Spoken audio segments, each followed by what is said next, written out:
All right, boys and girls, today we are going through two different listings. We're gonna showcase them, but what we're gonna do for you guys is go through what these houses actually cost for 2026. So stick around to know how much your monthly payment's gonna be and also how much to bring to the table. All right, guys, so this is what our $500,000 listing looks like. This is listed at $499 and it's hitting the market this week. So 12611 Wilderness Park Drive in Spotsylvania, Virginia, located in Lake Wilderness subdivision. It was built in 2020. This house is 2 stories with a finished basement. So we have approximately 2,500 square feet. It also backs up to a battlefield and has a lovely flat front yard. And so for our $400,000, or this house is gonna be listed at $390, we're gonna talk about our newest listing on Crestwood, which is in Hollybrook.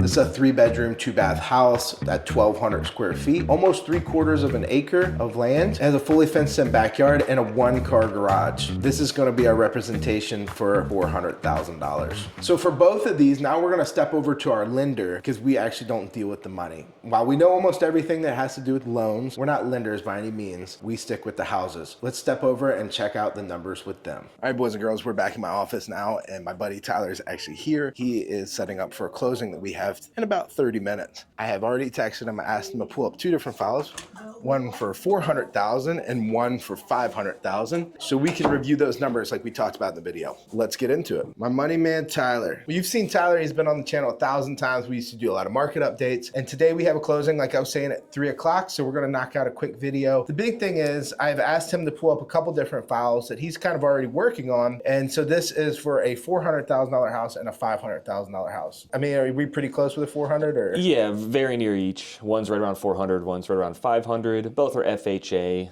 loan files.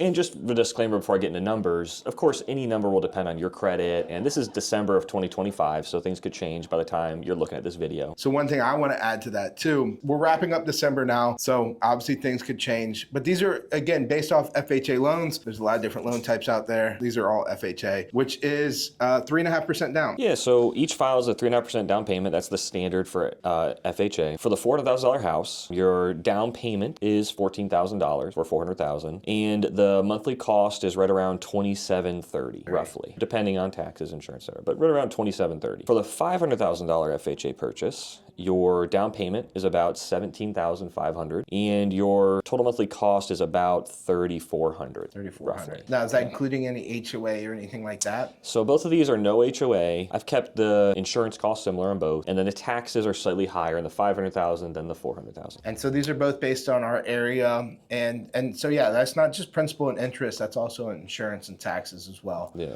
So that should be your out-of-pocket cost, except, you know, if you're in an HOA, that's something a little bit different, and utilities, of course. For the house itself, that's a pretty good number to run on. Yeah, and you can see there it's about a $700 a month difference between $400,000 and $500,000. It's a good ballpark number to kind of, you know, guesstimate as you're looking at houses yourself what the difference might be. And so we have a couple listings. Both have just hit the market this last week, so this is a good number to shoot for anybody that's interested. Now, of course, again, you could go VA, you could go conventional. There's a lot of different types out there, but this is a good rule of thumb for FHA, which is... Yeah, I'd say in general, FHA is very good for first-time home buyers. There's less down payment requirements. Credit is less affected on your interest rates. FHA is a really good one to look at if you're a first-time home buyer. Tyler, I appreciate all the information today. If you guys have any questions, you can always reach out to Tyler and or me, and we'll help you out. Absolutely.